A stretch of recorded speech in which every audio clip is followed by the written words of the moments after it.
Yo decía que la mayoría de los momentos de discriminación o de prejuicio, sobre todo en algunos países, yo lo viví más fuera que dentro de RD. Una cosa que a mucha gente le puede llamar la atención, pero me pasó más fuera de mi entorno que en mi entorno. Tú quedas con una consecuencia, como un remanente, ¿no?, mental de que tú fuiste culpable de esa situación. Completamente culpable, porque uno tiene responsabilidad de muchas cosas que le pasan, obviamente. Pero mucha de la carga que yo sentía no era mi responsabilidad. O sea, yo no entendía de qué me estaban hablando.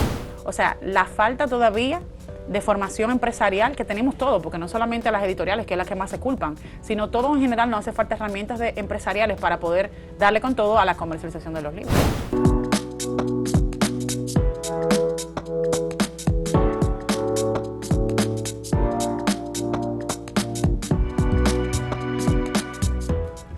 Saludos, usted está en A Partir de Ahora por Acento TV. Hoy tenemos a una amiga que es habitual aquí, cada cierto tiempo nos visita, Roxana Marte. Roxana es escritora, es una gran promotora del libro y la lectura, de la literatura, gestora cultural, pero también ella se desenvuelve en la promoción, hace un poco de aquí, un poco de allá, mercadeo y todo. Y hoy nos quiere hablar de un tema que aparentemente no está directamente conectado con su quehacer profesional, sobre la discriminación en distintas vertientes de este mal social. Bienvenida, Roxana, ¿cómo estás? Muy bien, Don Gus, muchas gracias como siempre por la invitación y por acogernos aquí en Acento TV. Bien, cuando tú me hablaste del tema y tu inquietud, a mí la curiosidad se me despertó. ¿Por qué Roxana, que es una mujer emprendedora, de batalla, quiere tratar el tema de la discriminación? A ver. Bueno, yo le decía el tema con mucha intención, o sea, con mucho interés, porque viví una experiencia muy específica hace muchos años, muy lamentable, sobre la discriminación, el prejuicio y todo el tema del abuso laboral, ¿no?, el rechazo laboral o social. Entonces esa experiencia para mí fue me formó mucho, me enseñó mucho. Aleccionadora. Aleccionadora, exacto. Fue una experiencia que me marcó mucho porque ahí yo me di cuenta de que existía lo que es la discriminación. Yo a los 25 años no entendía que las personas eran discriminadas porque no venía de un entorno de discriminación, ¿no? Entonces, pasaron muchas situaciones luego de esa experiencia y básicamente el proceso fue realmente caótico porque caí digamos que una fase delicada de salud, donde comencé a tener problemas de memoria, comencé a tener problemas de coordinación, comencé a tener problemas de muchísimas cosas y eso me llevó a una crisis psicológica y psiquiátrica. Depresiva. Depresiva. O sea, el hecho de sufrir ese proceso, de ser discriminada y ser rechazada. Rechazada no fue tanto el problema fue como un abuso, ¿no?, psicológico. Sí, bueno. Y eso desencadenó unas crisis psiquiátricas que se volcó en delirio de persecución, esquizofrenia, depresión profunda, todos los síntomas normales, ¿no?, de una crisis psiquiátrica, desencadenó ese inciso. Y eso fue en un entorno laboral. Sí. Porque la discriminación se da de muchísimas maneras. Se da en el entorno laboral, se puede dar hasta en la familia. Sí, correcto. Si hay uno que no encaja como con el patrón en una familia, di que de broma a veces le dicen, tú no eres de aquí, te encontramos en una cajita en el río. Bromas como esa, ¿no? A veces no se da cuenta la gente que esos supuestos chistes hacen muchísimo daño en un niño o niña. Correcto. Y está el otro, que es socialmente, que tú vayas a un lugar, por ejemplo, digamos un restaurante, que te vean extraño y como que te vean con desdén. Aparentemente eso no es nada. Correcto. O en cualquier lugar, digamos, que no sea tu sector donde natural, vives, sí, y que te vean extraño y te rechacen. Aparentemente eso no es nada, pero eso puede lacerar a mucha gente. Claro, y sobre todo cuando tú no estás preparado para esa información. Porque era lo que yo le decía, o sea, muchas veces estamos expuestos a circunstancias que no estamos preparados para enfrentarlas y muchas veces se nos exigen cosas que uno no sabe, que uno no las tiene. Tú eras muy joven en ese momento. Sí, demasiado joven. Fue una experiencia muy bonita al principio, pero después se convirtió como en una fase difícil, ¿no? Porque yo sentía que se me decían cosas que yo no entendía a lo que se estaban refiriendo, ¿no? Y recibí mucha crítica, mucha presión con cosas que yo no estaba preparada para escuchar. Entonces eso me desencadenó la crisis psiquiátrica y tuve 2 incisos de internamiento psiquiátrico porque yo no sostenía a la presión a la que había sido sometida en ese momento. Entonces, duré mucho tiempo en recuperación, hasta más o menos 2013, el inciso fue en 2010 que sucedió, En 2013 yo como que cesa la crisis. Yo me voy al Perú a trabajar en una universidad en Lima, ahí me voy como recuperando, pero desde 2010 hasta el año pasado yo duré casi 16 años en tratamiento psiquiátrico, ya con un diagnóstico diferente, que era depresión clínica, pero con el remanente, o sea, de todo lo que había pasado durante esa crisis de internamientos. De alguna manera, que tú tengas la valentía de conversar estas cosas forma parte también de tu catarsis y tu curación. Claro, claro. Que te liberas de eso, ¿no? Claro, y sobre todo que más personas escuchen esta historia, o sea. Sí, eso sobre todo, porque quizá mucha gente está atravesando por eso y no se da cuenta que está sufriendo discriminación y acoso. ¿Cuáles son quizá las señales más comunes para que alguien sepa que está siendo en un entorno laboral, vamos a ponernos ahí, víctima de discriminación y de abuso laboral? La subestimación a tu capacidad laboral, la exigencia, la sobreexigencia de tu rendimiento. Muchas veces la persona... La subestimación primero. Ajá. ¿Cómo se puede expresar? Es decir, tú haces tu trabajo y nunca tienes el aliento o el reconocimiento, sino que siempre se te dice que no lo hiciste bien. No que no lo hiciste bien, sino como que nunca es suficiente.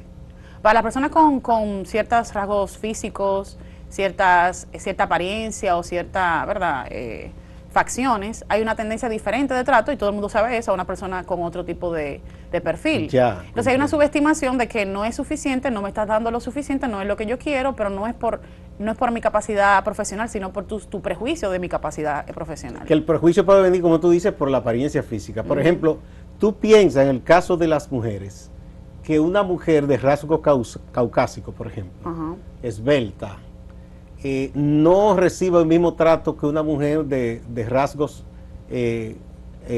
africanos, o una mujer, por ejemplo, que no sea delgada, que esté quizá en un poco de sobrepeso, que no tenga las medidas perfectas, entre comillas. Sí. ¿Todo eso es un factor para que se maltrate? Claro que sí, en entornos más y entornos menos. Yo le decía cuando hablábamos, creo que cuando hice el resumen de que iba a conversar aquí, yo decía que la mayoría de los momentos de discriminación o de prejuicio, sobre todo en algunos países, yo lo viví más fuera que dentro de RD. Una cosa que a mucha gente le puede llamar la atención, pero me pasó más fuera de mi entorno que en mi entorno. Entonces, en el tema, por ejemplo, de la apariencia, en muchos sitios, hay sitios que son seguros. Hay países como nuestro se está haciendo un gran trabajo con acoger las personas vulnerables por discriminación, prejuicio y abuso y demás, pero en muchos ambientes no, tú estás expuesto. Lo grande es que mucha gente no sabe que está expuesto. O sea, tú vienes con una formación, una caja de cristal, ¿no? Tu familia que te apoya, no sé qué, y tú vienes a este mundo y te encuentras como joven con que hay restricción de que tú te desarrolles naturalmente. Entonces ahí es donde viene mi catarsis, ¿no? Como tú me limitas mi derecho al desarrollo, mi derecho a ser una profesional, que es lo que yo quería hacer, y mi derecho a crecer porque tú no estás entendiendo qué tipo de talento yo tengo.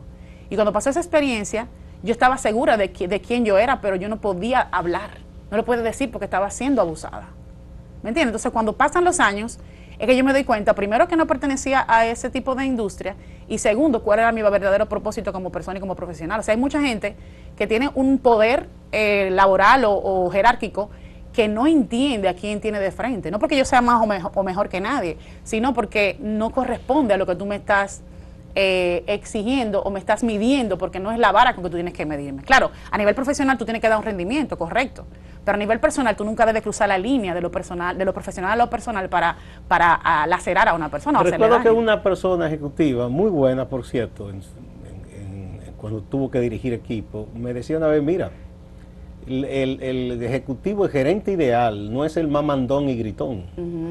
Y el que quiere que a pie juntillas se cumpla lo que él dice que hay que hacer.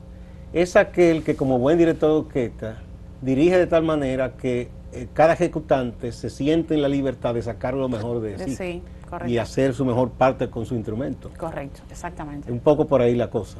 ¿Y qué tan común es eso, incluso en la actualidad, que se den esos acosos, esos ambientes tóxicos de trabajo y esas discriminaciones? Todavía es muy persistente. Yo ahora lo siento menos que antes, la verdad.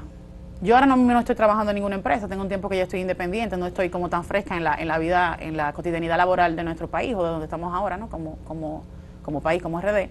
Pero en general yo creo que ha cambiado mucho, o sea, hay más flexibilidad, tú sientes más el tema de la inclusión, la diversidad, hay más, digamos, más conciencia, no sea a fondo el comportamiento, pero es más conciencia sobre el tema de acoger a todo tipo de personas, a todo tipo de profesionales, ¿no?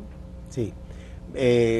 Bueno, ¿qué tú, digamos, recomiendas a una persona que esté atravesando, si te está escuchando y escuchándote identifique y diga, eso es lo que a mí me está pasando? ¿Qué tú le recomendarías? Pero eso tú me lo vas a decir después de esta pausa. Okay.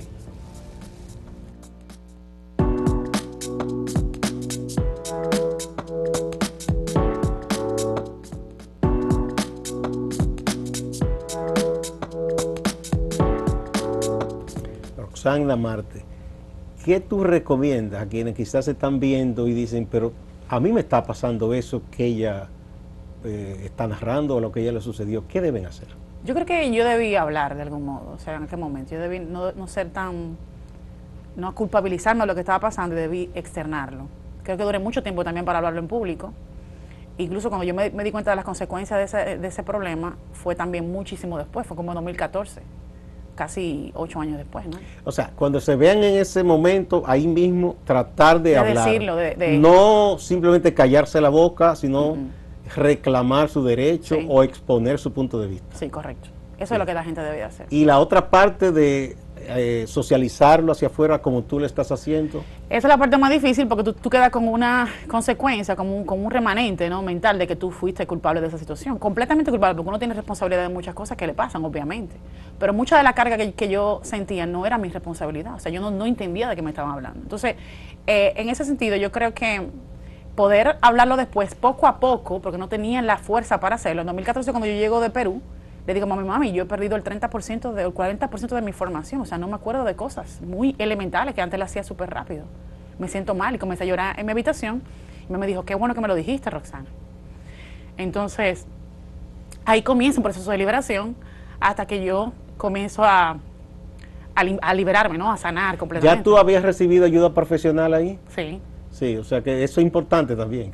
La parte psiquiátrica fue lo primero, pero la parte psiquiátrica es de medicación, es de farmacéutico, es un trabajo terapéutico, pero biológico-químico, no químico-biológico. Ahora, el tema psicológico vino mucho después. Yo comencé la psicología creo que en 2017, y ahí comienza un proceso larguísimo de recuperación emocional hasta que finalmente llego a la parte espiritual, que es donde viene la sanación completamente. Bien.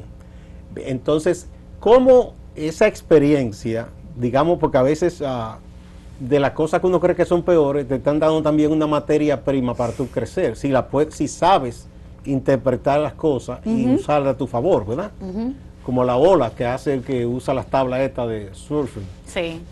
La ola te puede estrellar, pero también te puede ayudar a tú sortear e irte y jugar y dominarla. Sí, sí. ¿Cómo te ha servido eso? Porque yo te digo, si tú no me cuentas estas cosas, yo pienso que nunca tú habrías pasado por eso, porque te veo muy dinámica, con mucha chispa, muy trabajadora, con unas energías que ojalá yo. Entonces, ¿cómo esta Roxana Marte de ahora pudo sacar provecho, entre comillas, si se puede decir, de esa situación difícil que atravesaste? Yo creo que la gran lección para mí, o sea, mi gran antídoto a todo esto fue el servicio. Fue para mí, yo creo que el gran proyecto que me sanó completamente, o no completamente, sino en su mayor parte, fue Cuenta RD. O sea, en 2017, cuando yo arranco Cuenta, yo todavía tengo los remanentes del trauma, ¿no?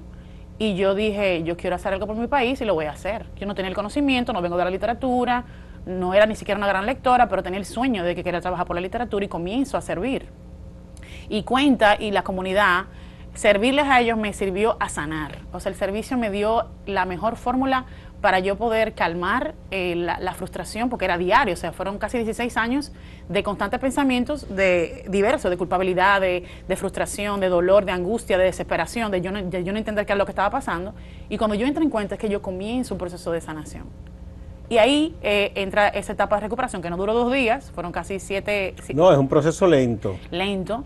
Y los primeros 3 años de Cuenta fueron maravillosos, o sea, yo lo di todo en el proyecto, claro, desde mi limitación, porque como digo, no venía de la... Pero te sientes bien, sientes la satisfacción de hacer algo útil. Exacto. El servicio, creo que para muchas personas que tenemos un llamado de servicio, es la mejor forma de uno lidiar con estos problemas. O sea, es una de las formas, yo no tengo la fórmula. ¿Y no has vuelto o has pensado volver quizá a tu trabajo original?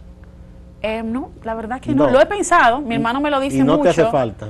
Pero no es lo mismo tener un sentido de vida, de propósito, que trabajar para un tema comercial y transaccional. No es lo mismo, para nada. Tú te sientes bien haciendo un trabajo, pero un trabajo de servicio. Y Claro. además que es una autogestión, como quien dice, ¿no?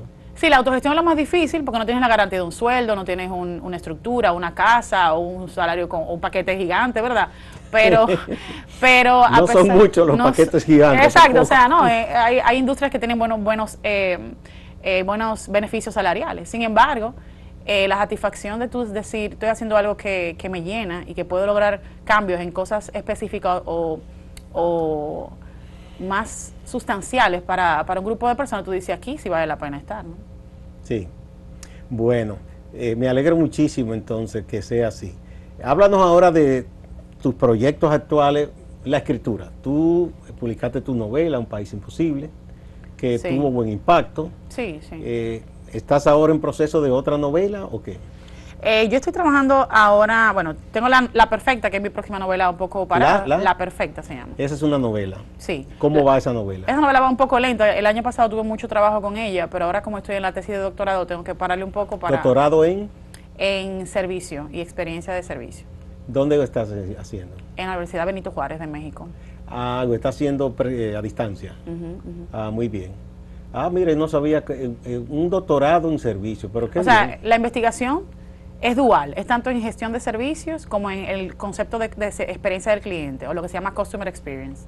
Es una investigación dual de cómo se complementan y un poco refutar si el servicio depende de la experiencia o la experiencia depende del servicio. O sea, un poco crear nuevos modelos de gestión para los ¿Y restaurantes ya del país. estás concluyendo? Estoy avanzando. Concluyendo mucho decir, pero estoy avanzando. Qué bueno. Entonces la novela está ahí, tú estás trabajando, pero no a la velocidad que tú quisieras. Yo estoy en lectura ahora mismo. Sí. Pero realmente la prioridad es entregar la tesis a la universidad porque ya tengo un tiempito que estoy haciéndola y ya debo concluirla. ¿Y en los proyectos de promoción, cómo van? Los proyectos de promoción de la Bueno. literatura, del libro, de los escritores. Bueno, yo creo que estamos en un momento muy bueno en la literatura. Yo creo que con el festival un salto importante este año. Creo que hay muchas perspectivas interesantes. Yo por lo pronto estoy levantando mucha información de la comunidad o tratando de levantar mucha información para saber exactamente dónde estamos con una base un poquito más estadística y de ahí tomar decisiones ya más fidedignas porque ya está bueno como de improvisar mucho en la literatura y comenzar a crear bases. Esa es mi fase actual. Después del FES, Cuando tú dices improvisar, ¿a qué te refieres?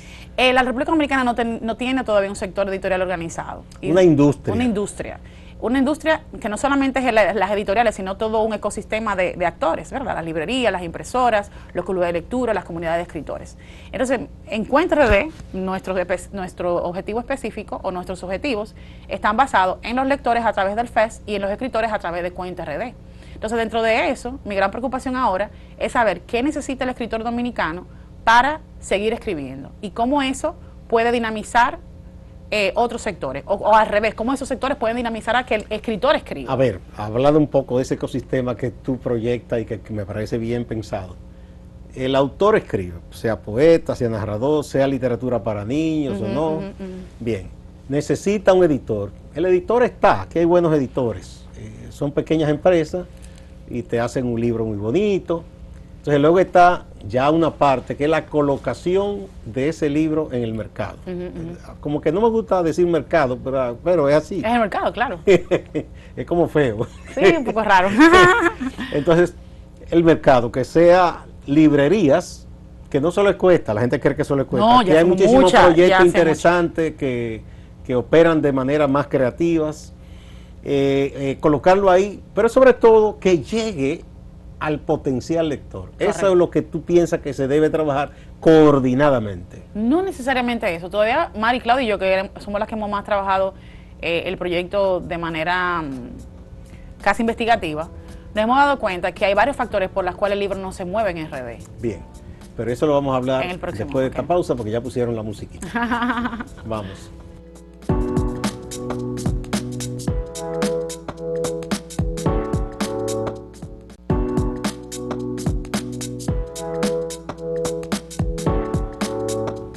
Roxana Marte. Bueno, entonces explica tu idea de eso que tú quieres lograr para que aquí de verdad se organice el asunto del libro, los autores, la distribución. Sí, Mari hizo un análisis muy interesante, un informe, donde ella establece, después de nuestras observaciones en la Feria del Libro en los últimos 3 años, entre las dos, pero ella fue la que hizo como que logró el punto, ¿no? O la conclusión, que la razón por la cual el sistema editorial no se dinamiza es por tres cosas. La oferta y la demanda, que no está alineada, lo que se produce no es lo que se consume en los lectores. Segundo, el tema de la distribución, que es muy precario en República Dominicana y pone lento el proceso de adquisición de los libros y de entre los mismos actores venderse y comprarse y transportar, es un caos. Y tercero, el tema de la comercialización, o sea, la falta todavía de formación empresarial que tenemos todos, porque no solamente las editoriales, que es las que más se culpan, sino todo en general nos hace falta herramientas empresariales para poder darle con todo a la comercialización de los libros, ¿no? Pero a ver, un escritor, un poeta, en lo menos que está pensando en ser vendedor. No es ese actor, hablo de las librerías, las editoriales. Porque habrá quienes lo sean, pero yo no me imagino yo de que No promoviendo mi libro. Los artistas no están, nosotros. Hay un grupo de escritores que somos gestores, pero la mayoría de los escritores son escritores y punto, son creativos. Y no les interesa. Y no les interesa, claro. Entonces, esa parte, ¿ustedes tienen ya algo redactado, un proyecto o qué? Estoy haciendo un plan a largo plazo, 3 a 5 años para el proyecto en general, con todos los aliados que quieran estar. Y Mari hizo este informe. Mari, el apellido de ella es Mari Claudia Pérez. Mari Claudia Pérez. Mari hizo este informe, que lo estoy diciendo en público sin pedirle permiso, pero un informe que es preliminar que ella hizo internamente para evaluar el tema. Entonces de ahí están saliendo cosas, más el FES y todos los hallazgos que tuvimos en el FES. Eso ha sido como que más información para estructurar este proyecto y que realmente dé resultado todas las iniciativas y los objetivos que hemos planteado. Muy bien. Ahora tú dijiste que me querías hablar o que querías hablar al público, ya cerrando el primer tema de cómo el proceso que tú viviste con el acoso, la discriminación. Una parte que además del acompañamiento profesional te ha ayudado muchísimo a sanar. Sí. Háblame de eso. Yo creo que sí, ha sido lo determinante. Yo pasé casi, tal vez 15 años, ¿no?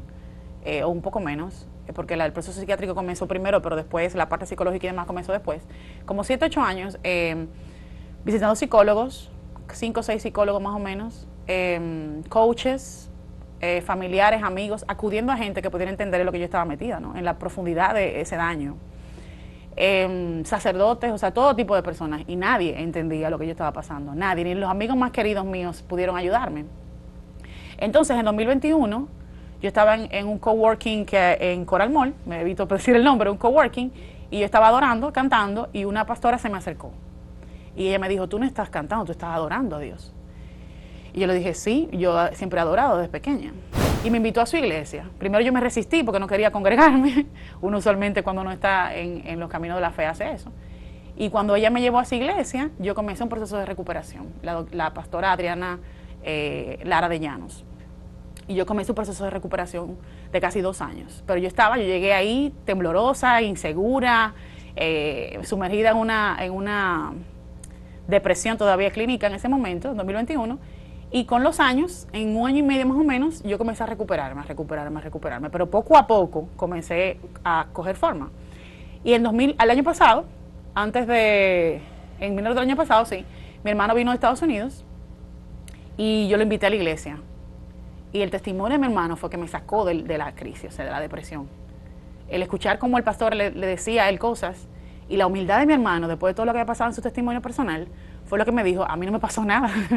A mí lo que me pasó fue simplemente un aprendizaje. Hay gente que le ha pasado cosas peores. Y eso me sacó de completa, o sea, no completamente. Bueno, porque si uno se compara es así. Siempre hay gente que se ha hundido más que uno, ¿no? Sí, pero cuando tú tienes un dolor tan profundo que tú no sabes cómo descifrar y salir de eso, como un bollo de hilo que tú no sabes cómo desenredarlo, tú escuchar a alguien que ha pasado algo peor, te dice, wow, o sea, ¿cómo pudo? ¿Y cómo mantiene esa humildad? Que fue lo que me llamó la atención de mi hermano. Entonces, cuando él llega y está ahí en ese momento y todo eso, que la pastora está hablando con él, yo digo, wow, o sea, ya llegó el momento de yo salir de esto. Eso fue el año pasado, creo, sí, el año pasado. Entonces, esas 2 personas fueron las únicas personas que me pudieron acoger, tener esa compasión y ese oído sin juzgar el trauma al que yo estaba, porque a veces la gente no sabe, porque a veces yo me acelero, o porque hablo rápido. Al hablar rápido normal en mí, pero el nivel de estrés que yo manejo a veces por el trauma es a veces difícil de explicar y decírselo a alguien. Entonces, solamente esas 2 personas fueron las que pudieron escuchar y empatizar con lo que yo estaba pasando, y gracias a ellas ha sido mi recuperación. Y fueron 2 personas al servicio del Señor, que es lo más interesante. Ya no has vuelto entonces a decaer ni nada de eso. Tengo mis crisis de estrés y de nerviosismo y de ansiedad, no solamente por el tema de abuso, porque no puedo ser injusta, también hay un tema que yo personalmente trabajo, que es la dependencia emocional, que es un complejo, no complejo, pero es una condición más que una enfermedad de los codependientes, que también trabajo muchísimo, que es digamos una patita, ¿verdad? Que sigo trabajando y sigo mejorando, pero realmente la fe ha sido el mejor antídoto. El mejor antídoto. Mi psicóloga me llamó, me escribió el otro día y me dijo, tienes que volver a la cita. Y yo digo mi psicólogo es Dios y no es cliché. Le dije yo a ella, mi psicólogo es Dios. Y no es, o sea, no le dije no es cliché a ella, claro que no, pero le dije, ya yo creo que la mejor solución es... Si tú te sientes que sanaste.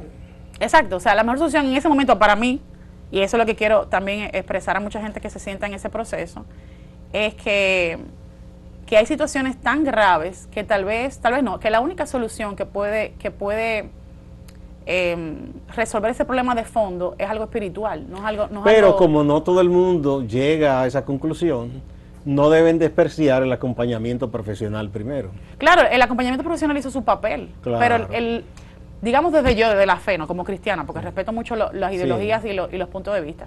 Yo desde la fe encontré una solución más segura.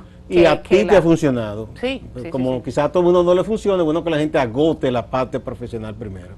Y si después siente también un llamado, pues... Es lo que le digo, o sea, hay un sentido, claro, yo respeto mucho a las personas que no son creyentes.